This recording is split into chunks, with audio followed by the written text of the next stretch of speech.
በስመ አብ ወወልድ ወመንፈስ ቅዱስ አህዱ አምላክ። በስም በአካል ሶስት በባሕሪ በሕልውና በመለኮት አንድ አምላክ በሚሆን በአብ በወልድ በመንፈስ ቅዱስ ስም በማመን የተጻፈ ትጉሃን ከሚሆኑ ቅዱሳን መላእክት ይልቅ ፊቱ የሚያበራ ለዓለሙ ሁሉ ፍጹም የደስታና የምሥራች ቃል ያስተላለፈ ቅዱስ ገብርኤል ድርሳኔ ነው። ጸሎቱ በረከቱና ረድኤቱ ከሕዝበ ክርስቲያኑ ጋር ለዘላለም ይኑር አሜን። ይህ ድርሳን ፀሐየ ጽድቅ የተባለ የጌታን መምጣትና ሰው መሆን ለመናገር የተላከ እንዲሁም መምጣቱን በተስፋ ለሚጠባበቁና በፍጹም እምነት ለሚቀበሉ ሁሉ ያማረ የምሥራች ዜና ያበሰረ የቅዱስ ገብርኤል በዓል በሚከበርበት በታኅሳስ 19 ቀን የሚነበብ የሚጸለይ ነው። በዲያብሎስ በሰይጣን የተንኰል ወጥመድ ገብተው ለተሰናከሉት ፈጥኖ ለእርዳታ የሚደርስ እግዚአብሔርን ትእዛዝ ባለማክበር በኃጢአት ለሞቱ የይቅርታና የደህንነትን ምስራች ያበሰረ በጨለማና በሞት ጥላ ውስጥ ለሚኖሩት ሁሉ የብርሃን ፋና ያበራ ይህ ቅዱስ ገብርኤል ነው። ከቀድሞ ጀምሮ ቅዱሳን ነቢያት ከእግዚአብሔር ተልከው መንፈስ ቅዱስ እንዳናገራቸው ዓለምን ስለ ማዳን ከጽዮን የሚወጣ ከያዕቆብ በደልን የሚያርቅ ጌታ ይወርዳል ይወለዳል በማለት በየወገናቸውና በየዘመናቸው የተናገሩትን የነቢያትን ትንቢት ያስፈጸመ ይህ ቅዱስ ገብርኤል ነው። የነቢያት ትንቢት መፈጸሙን የምሥራች ቃል በመናገር ለዓለም ሁሉ የደስታን ስሜት ያመነጨ ይህ ቅዱስ ገብርኤል ነው።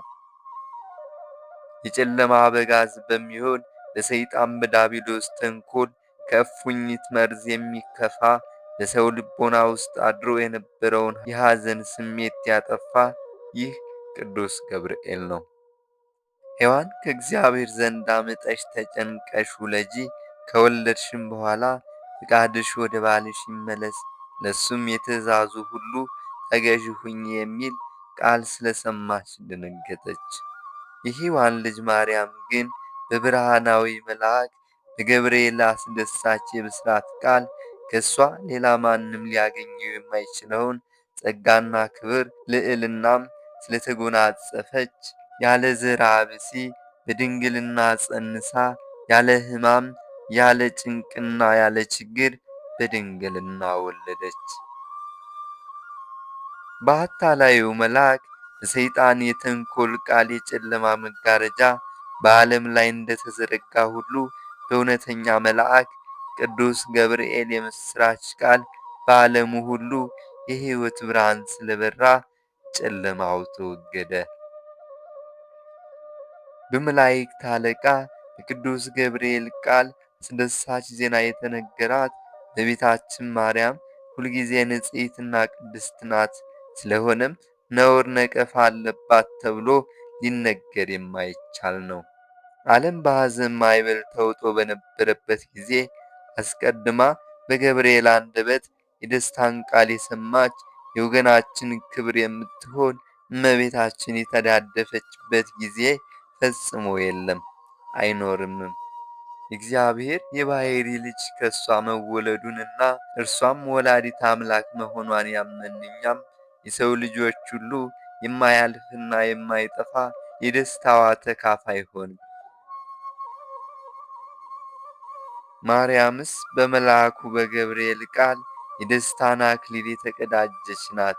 ዳሩ ግን ዛሬ የከበረች ወይም የተመሰገነች አይደለምና ገና በአባቷ በአዳም አብራክ ባሕሪ ሳለች ነው እንጂ። አዳም በገነት ሳለ ገና ሔዋንን በሩካቤ ሥጋ ሳያውቃት አስቀድሞ የሰራዊት ጌታ እሱ በምሽት ሰዓት ገነትን በሚጎበኝበት ጊዜ እመቤታችን በእግዚአብሔር ሕሊና የታሰበችና የተመሰገነች ነች።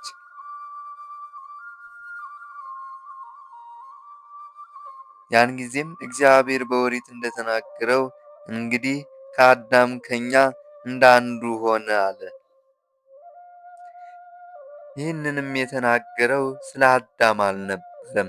የእግዚአብሔር ቃል የተዋሃደው ከመለኮቱ ጋር አንድ ያደረገው ንጹሕና ቅዱስ ስለሚሆን ስለ እመቤታችን ሥጋ ነው እንጂ የሚሆነውን ሁሉ ከመሆኑ አስቀድሞ ያውቃልና።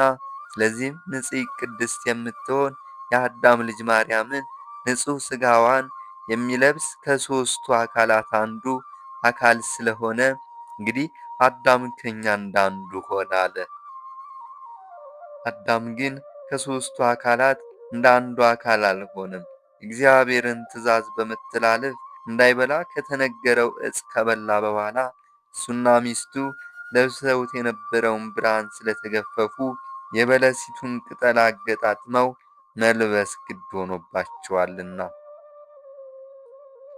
አስቀድሞ በቅድስት ኦሪት እንደተናገረ በምሽት ሰዓት እግዚአብሔር በገነት መካከል ሲዘዋወር አዳምና ሔዋን ድምፁን በሰሙ ጊዜ በገነት እጽዋቶች መካከል ተሸሸጉ። ከዚያን ጊዜ ጀምሮ ጭንቅና ሐዘን፣ ጥፋትና ሞት በዓለም ላይ ያለ ጽዋትወ መከራ ሁሉ በአዳም ላይ ወደቀ። እግዚአብሔር አዳም ከእኛ እንዳንዱ ሆነ ብሎ ስለ እርሱ የተናገረለት መለኮት ከለበሰው ከእመቤታችን ሥጋ በቀር ለአዳም አንዳችም መድኃኒት አልተገኘለትም። ያን ጊዜ በጋብቻ ሥርዓት ከአዳምና ከሔዋን አንዱስ እንኳ በሥጋ ሳይወለድ አዳም በገነት ሳለ የማርያም እመቤትነቷና ክብሯ ቅድስናዋና ንጽሕናዋ ታወቀ፣ ተረዳ። ያን ጊዜ አዳም ከእኛ እንዳንዱ ሆነ ብሎ መናገሩ በክብር ካለ ሥጋ ሁሉ የማርያምን ሥጋ በኩር ያደረገው በሥጋ ለመወለድ በክብሩ የሆነ አይደለም። ነገር ግን የእግዚአብሔር ልጅ ስለለበሰው ንጹሕ ስለሆነ ስለ ማርያም ሥጋ አዳም ከእኛ እንደ አንዱ ሆነ ብሎ እግዚአብሔር እንደተናገረ አወቅን፣ ተረዳን እንጂ። የማርያም ሥጋ ከአዳም ልጆች ይልቅ አሸናፊ በሚሆን በእግዚአብሔር ቃል አስቀድሞ ተመሰገነ። እመቤታችን ሥጋዋ ክብር እንደ ነቢያትና ሐዋርያት እንደ ጻድቃንና ሰማዕታት ሥጋ ክብር አይደለም። አዳም ከእኛ እንዳንዱ ሆነ ብሎ ጌታ እንደተናገረ ከሦስቱ አካላት እንዳንዱ አካል ነው እንጂ። ደስ በሚያሰኝ የምሥራች ቃል በሊቀ መላእክት ገብርኤል አስቀድሞ እንደተነገረ ያለ ዘርዓ ብእሲ ከእመቤታችን ከሥጋዋ ሥጋ ከነፍሷ ነፍስ ነስቶ ማኅተመ ድንግልናዋ ሳይለወጥ ተወለደ። በማይመረመር ሥልጣኑ መለኮትን ከትፍሲቱ ጋር ስላዋሃደ በሰማይ ባሉ መላእክት በአንድ ምስጋና ተመሰገነ። በልደቱም ቀን በምድር ላይ ለሰው ልጅ ሰላም ወርዷልና በሰማይ ለእግዚአብሔር ምስጋና ይገባል እያሉ አመሰገኑ። አስቀድሞ እግዚአብሔር አዳም ከእኛ እንዳንዱ ሆነ ያለው እነሆ በድንግል ማርያም ሥጋ ተፈጸመ። ስለዚህም እመቤታችን ድንግል ማርያም በሁለት ወገን ማለት በውስጥ በአፋ በሐሳቧም በሥጋዋም ድንግል ናት። በሥርዓተ ጋብቻ ከሚፈጸመው ከሰው ሁሉ ልደት አስቀድሞ እግዚአብሔር ስላከበራት እመቤታችን ድንግል ማርያም ለሰውና ለመላእክት መመኪያ ሆነቻቸው። እኛን ለማዳን አምላክን በሥጋ ወልደዋለችና ሰዎች የተባልን ሁላችን ወንድም ሴቱም የአዳም ልጆች እንመካባታለን። መላእክትም ይመኩባታል። ከእነርሱም አንዱ ገብርኤል የሚባለው የአምላካቸውን መወለድ የማብሰር ዕድል ገጥሞታልና የመወለዱ ነገር ለእመቤታችን እንደነገራት ሆነ፣ እንዳበሰራትም ተፈጸመ። የተፈጥሮ መገኛቸው እሳት የሆነ የሰራዊት አለቃ ቅዱስ ገብርኤል ግሩምና ድንቅ የሚሆን የብስራቱ ምስጢር ይህ ነው። ለዘካርያስ የዮሐንስን መወለድ በነገረው በስድስተኛው ወር የእግዚአብሔር ልጅ ከእሷ ሰው መሆኑን ይነግራት ዘንድ ከእግዚአብሔር ወደ ማርያም የተላከ ጌትነቱና ክብሩ በወንጌሉ መንግሥት የተነገረለት የመላእክት አለቃ ይህ ቅዱስ ገብርኤል ነው። ወንጌላዊው ሉቃስ በወንጌለ መለኮት እንደተናገረ የመላእክት አለቃ ገብርኤል የሚባል በስድስተኛው ወር ከገሊላ ክፍል ናዝሬት ወደምትባል ወደ አንዲት አገር ከዳዊት ወገን የሚሆን ስሙን ዮሴፍ ለሚሉት ሰው ለታጨች ወደ አንዲት ድንግል ማርያም ወደ ተባለች ከእግዚአብሔር ዘንድ ተላከ። መልአኩም ወደ እሷ ገብቶ ጸጋን የተመላሽ ሆይ ደስ ይበልሽ፣ እግዚአብሔር ከአንቺ ጋር ነውና ከሴቶች ሁሉ ይልቅ አንቺ የተባረክሽ ነሽ አላት። እሷም ባየችው ጊዜ ከአነጋገሩ የተነሳ ደነገጠች። እንዲህስ ያለ ሰላምታ ምንድን ነው እያለች አሰበች። መልአኩም ማርያም ሆይ አትፍሪ፣ በእግዚአብሔር ዘንድ ባለሟልነትን አግኝተሻልና፣ እነሆ ትጸንሻለሽ፣ ወንድ ልጅም ትወልጃለሽ፣ ስሙንም ኢየሱስ ትዪዋለሽ። እሱም ታላቅ ነው፣ የልዑል እግዚአብሔር ልጅ ይባላል። እግዚአብሔር አምላክም የአባቱን የዳዊቱን ዙፋን ይሰጠዋል። የያዕቆብ ወገን ለዘላለሙ ይነግሣል፣ ለመንግሥቱም ፍጻሜ የለውም አላት። ማርያምም መልአኩን ወንድ ሳላውቅ ይህ እንዴት ይሆንልኛል አለችው። መልአኩም መልሶ መንፈስ ቅዱስ ወደ አንቺ መጥቶ ያድርብሻል፣ የልዑል ኃይልም ይጋርድሻል። ስለዚህም ከአንቺ የሚወለደው ቅዱስ ነው፣ የልዑል እግዚአብሔር ልጅ ይባላል አላት። ከዘመዶችሽ ወገን የምትሆን መካን የሚሏት ኤልሳቤጥስ እንኳ በእርጅናዋ ወራት ወንድ ልጅ ጸንሳ እነሆ ከጸነሰች 6 ወር ሆኗታል፣ እግዚአብሔር የሚሳነው ነገር የለምና። ማርያምም መልአኩን እነሆኝ የእግዚአብሔር አገልጋይ፣ እንደ ቃሌ ይደረግልኝ አለችው። እንግዲህ መንፈስ ቅዱስ ያድርብሻል፣ የልዑል ኃይልም ይጋርድሻል፣ ከአንቺ የሚወለደው ቅዱስ ነው፣ የልዑልም ልጅ ይባላል ሲል ለማርያም እንደነገራት ከመልአኩ ከገብርኤል ቃል ሰማን። በእመቤታችን ላይ ያደረ መንፈስ ቅዱስ በነፍስና በሥጋ እንዲያነጻቸውና መንግሥተ ሰማያትም እንዲያገባቸው በነቢያትና በሐዋርያት እንዲሁም በምዕመናን ላይ እንዳደረው አይደለም። ማርያምን ግን ከእናቷ ማኅፀን ጀምሮ በማይመረመር የንጽሕና ክብር በእውነት አከበራት እንጂ። የመጸነሷ ነገር ያለ ዘርዓ ብእሲ በግብረ መንፈስ ቅዱስ እንደመሆኑ መጠን ወልደ እግዚአብሔር ከእሷ ሰው በሆነ ጊዜ የዓይን ጥቅሻስ እንኳ ያህል ከእሷ ሳይለይ መንፈስ ቅዱስ አደረባት። የእግዚአብሔር እናት እንደመሆኗ ለዘላለሙ ከእሷ ባለመለየት የልዑል ኃይል ሲጠብቃት ይኖራል። ይህም የልዑል ኃይል ጥበቃ ከእሷ አልተለየም። እሷንም ከመጠበቅ ለዘላለሙ ከእሷ አይርቅም።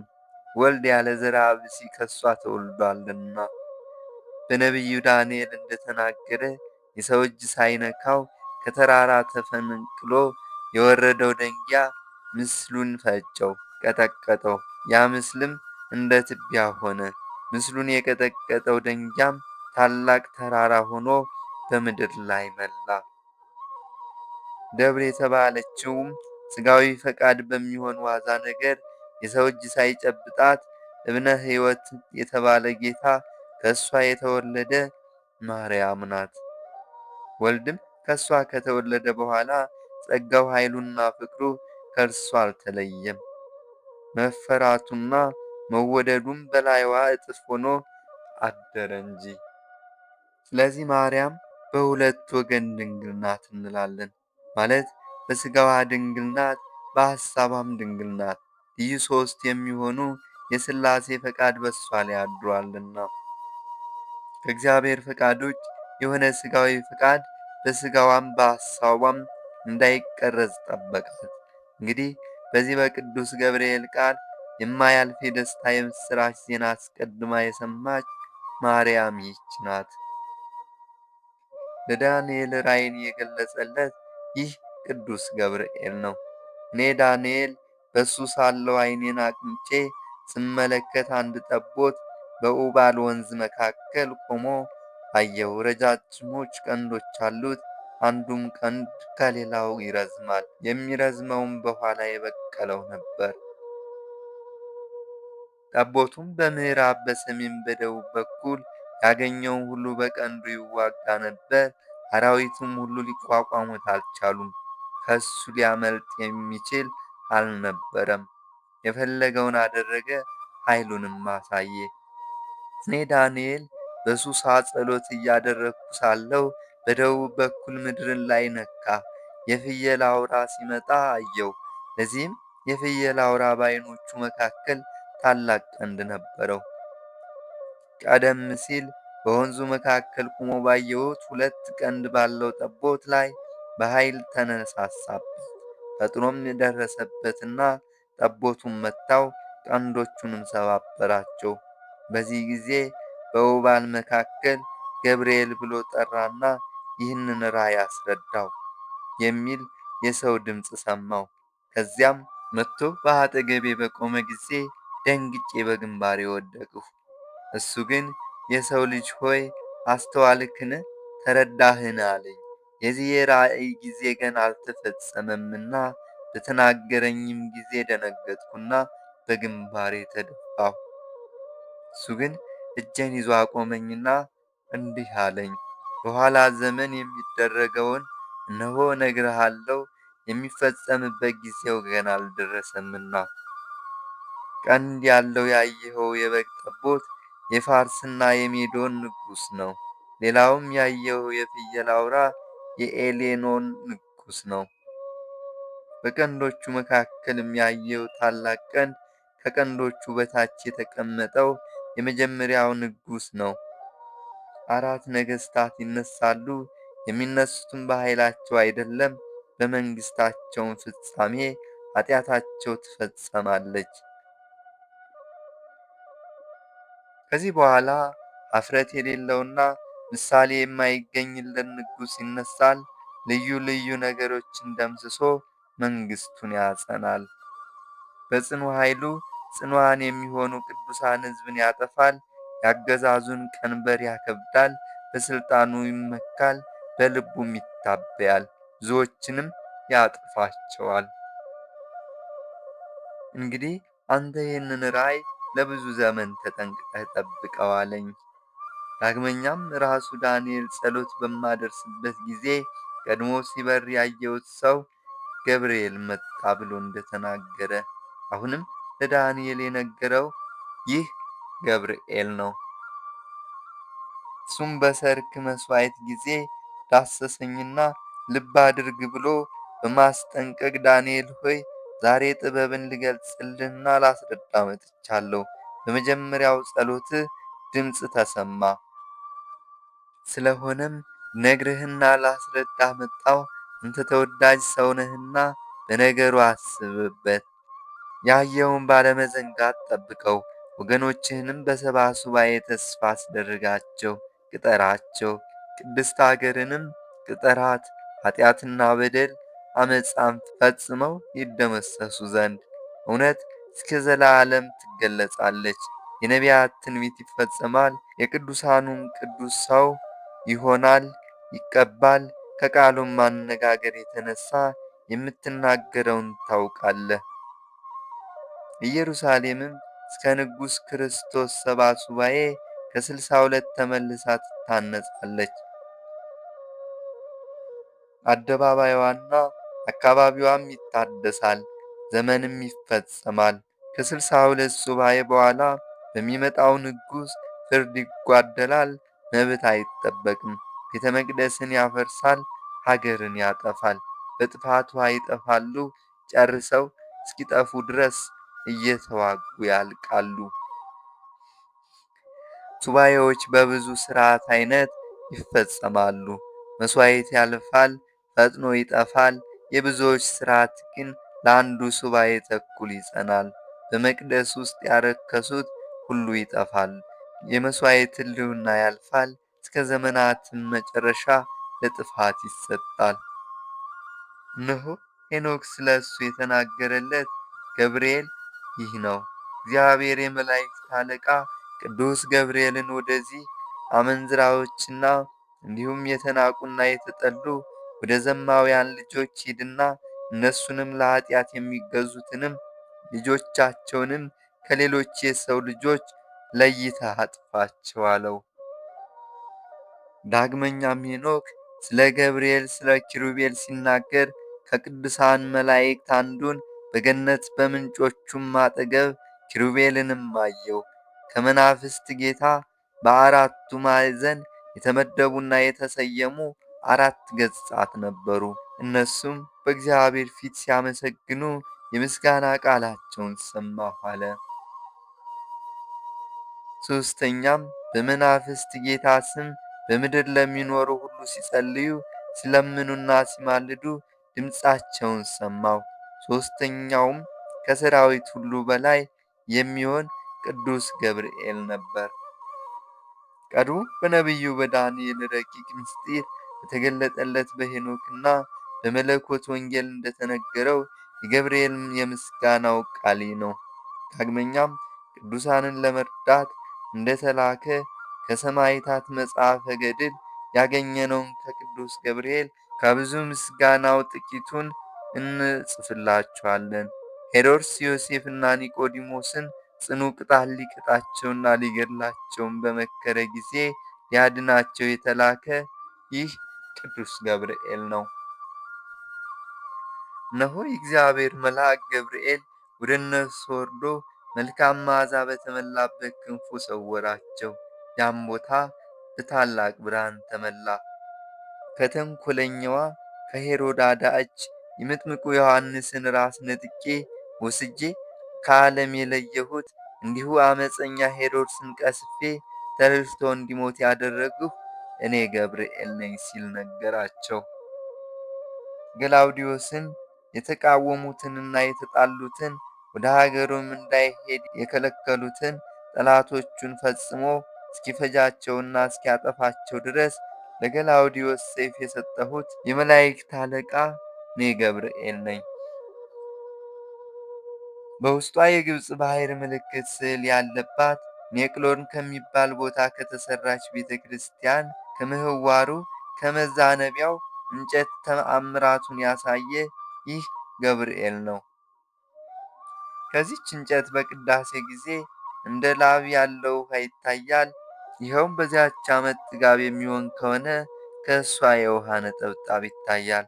ረሃብ የሚሆን ከሆነ ግን የእሳት ነጸብራቅ ይታያል። አባ አካውሃ ስለ ክርስቶስ ስም ስቃይና መከራ በተቀበለ ጊዜ በሰማዕትነት ያጸናውና የረዳው ይህ ገብርኤል ነው።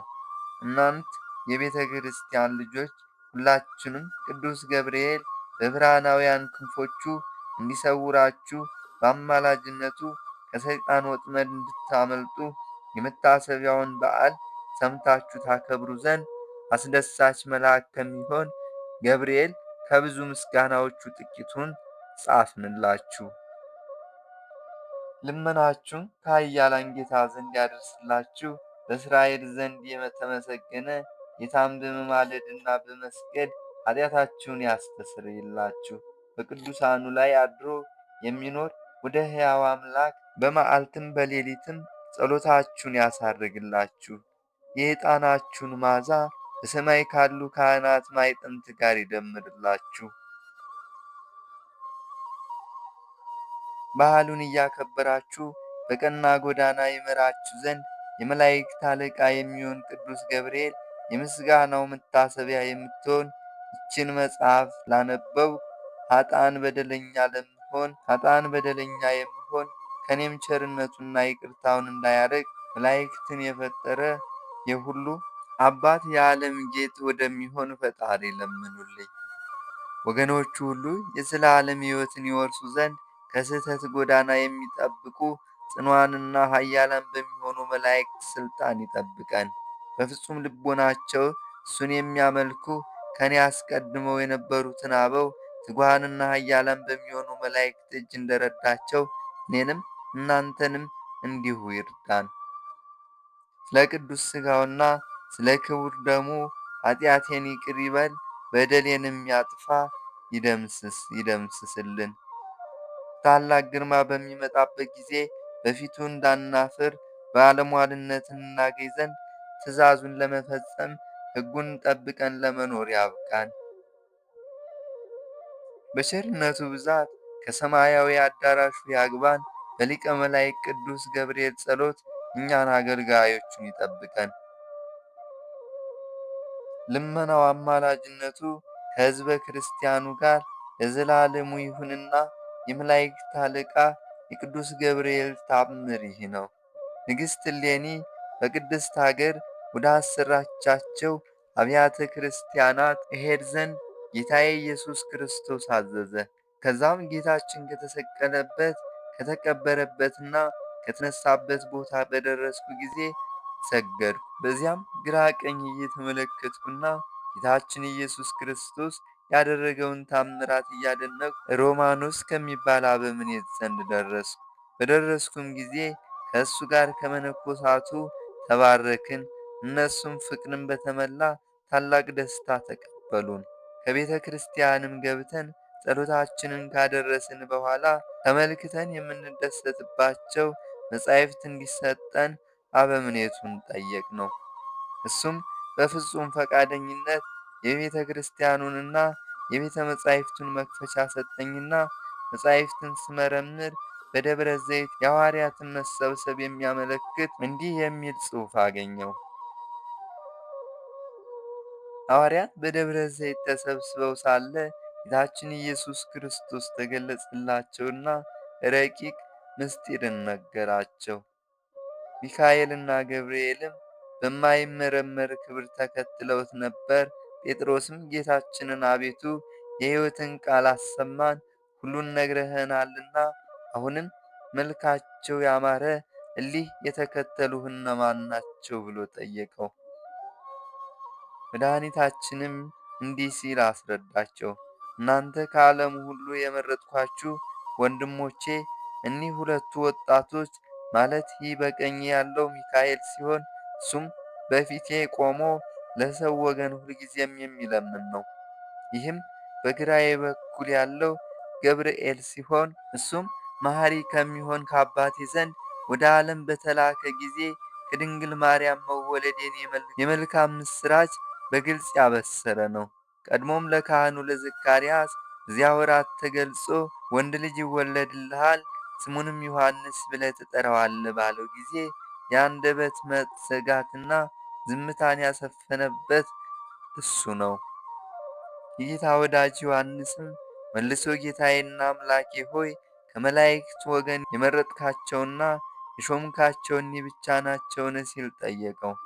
መድኃኒታችንም ወዳጄ ዮሐንስ ሆይ 9ኙ የመላእክት አለቆች በሰማያት በእውነተኛ ብርሃን ይቆማሉ። ሚካኤልና ገብርኤል ግን በቀኜና በግራዬ መሐሪ በሚሆን በአባቴ አዳኝ በሚሆን በመንፈስ ቅዱስም ፊት ይቆማሉ። የሚካኤል ታላቁ ክብረ በዓሉ በኅዳር 12 ቀን ሲሆን የገብርኤልም የበዓሉ ክብር በታኅሳስ 19 ቀን ነው። ይህንንም ከነገራቸው በኋላ በታላቅ ክብር ወደ ሰማይ አረገ። ከጥቂት ቀን በኋላም እኔም ከእኔም ጋር ያሉት ወደ ሀገራችን ተመልሰን እግዚአብሔርን አመሰገን ነው። ስራችንን እንደፈለግነው ለማከናወን ችለናልና። ከዚያም ችሎታ ሳይኖረኝ ወደ ሾመኝ ኤጲስቆጶስ ሚካሎስ ሄድንና የተደረገውን ሁሉ አስቀድሜ እንደተናገርኩት ስለ ሐዋርያት ስብሰባ የሚናገረውን መጽሐፍ አንብቤ የተረዳሁትን የገብርኤልን ነገር ነገርኩት። ኤጲስቆጶሱም በነገሬ ስላላመነበት ወደ ልዑል እግዚአብሔር ለመጸለይ ወደ ጸሎት ቤቱ ገባ። በጸለየም ጊዜ የእግዚአብሔር መልአክ ተገልጾለት ስለ እኔ ትላንት ቄስ አርኬላዎስ የነገረህን ለምን አላመንህም አለው።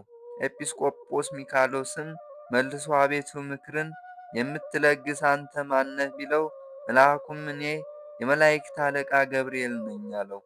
ቀድሞ ወደ ዘካርያስ ተልኬ የዮሐንስን መወለድ የነገርኩት እኔ ነኝ። ኋላም ወደ ማርያም ሄጄ በድንግልና ወንድ ልጅ እንደምትወልድ ስሙንም አማኑኤል ብላ እንደምትሰይመው ያበሰርኳት እኔ ነኝ አለው። ኤጲስቆጶሱም ይህንም በሰማ ጊዜ እጅግ ታወከ፣ በምድር ላይም ወደቀ። መልአኩ ግን መልሶ ስለ እሱ የነገርኩህን እመን በማለት አጽናንቶት በታላቅ ክብር ወደ ሰማይ አረገ። በማግስቱም መልእክተኛ በመላክ አርኬላዎስ ሆይ ይህንን የቅዱስ ገብርኤልን ቤተ ክርስቲያን አሰርተ አስፈጽም ብሎ አዘዘኝ። የታየውንም ሁሉ ነገረኝ። እኔም በነገሩ ተደስቼ ከእሱ ቡራኬ ተቀብዬ ወጥቼ የዚያችን ቤተ ክርስቲያን ሥራ ጀመርን። የዚያችን ቤተ ክርስቲያን ሥራ በተጀመረ ጊዜ ሰውን የሚወድ እግዚአብሔር በቅዱስ ገብርኤል ስም ያደረገውን አስደናቂ ታምር ልነግራችሁ አስፈላጊ ስለሆነ ስለ እሱ በደስታ በዓል እናደርግ ዘንድ ልባችሁን ብሩህ፣ ጆሮአችሁን ንቁ አድርጋችሁ የመላእክት አለቃ ቅዱስ ገብርኤል ለሦስተኛ ጊዜ ያደረገውን ተአምር ስሙ። ለቤተ ክርስቲያኑ መሠረት በሰው ቁመት ያህል ወደ መሬት ሲቆፍሩ ቀንድ ያለው እባብ ወጥቶ የሚቆፍረውን ሰው ነከሰው። መርዙም በመላ ሰውነቱ ተሰራጨና ወዲያውኑ ሞተ። ዘመዶቹ፣ ሚስቱና ልጆቹ ሰምተው እጅግ በመረረ ሐዘን እየጮኹ አለቀሱ። ከዚያም የሞተውን ሰው አስከሬን ለመቅበር ወደ መቃብር ለመውሰድ በሚዘጋጁበት ጊዜ እጅግ ጣፋጭነት ያለው ልዩ ሽታ መጣ። የሞተውም ሰው ዓይኖቹን ገለጠና ፈጥኖ ተነስቶ ተቀመጠ። የተሰበሰበውም ሕዝብ ሁሉ ወንዱም ሴቱም ትልቁም ትንሹም የቅዱስ ገብርኤል አምላክ አንድ ነው፣ አይለወጥም እያሉ ጮኹ። የተነሳውም ሰው ምን ሆነህ ነበር ሲሉ ጠየቁት። እሱም ወንድሞቼ ሆይ ያገኘኝን ልንገራችሁ፣ ስሙኝ።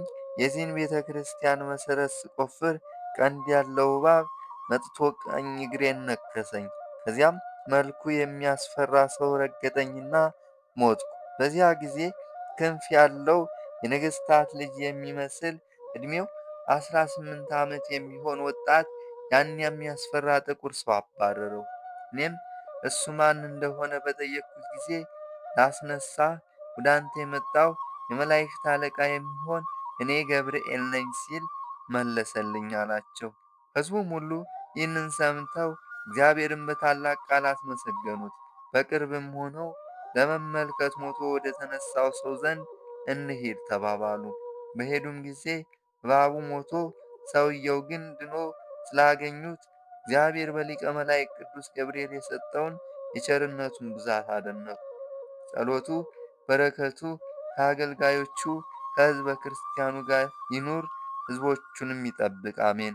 ገብርኤል ሆይ የሞቱትን ሰው ያስነሳኸው የሚያስደነግጥ የእባብ መርዝ በመላ ጊዜ በሁለመናው አመጣጡ በግልጽ በሆነ ጊዜ ታጋሹ አምላክ ሕያውክ ለምሕረት እየመገብክ አድነኝ፣ አስነሳኝ። ከሞተ ነፍስ አስፈሪው ከገሃነም ነፃ እንድንሆን እርዳታን አትንፈገን። ወስብሐት ለእግዚአብሔር ወለወላዲቱ ድንግል ወለመስቀሉ ክብር። ይቆየን፣ አሜን።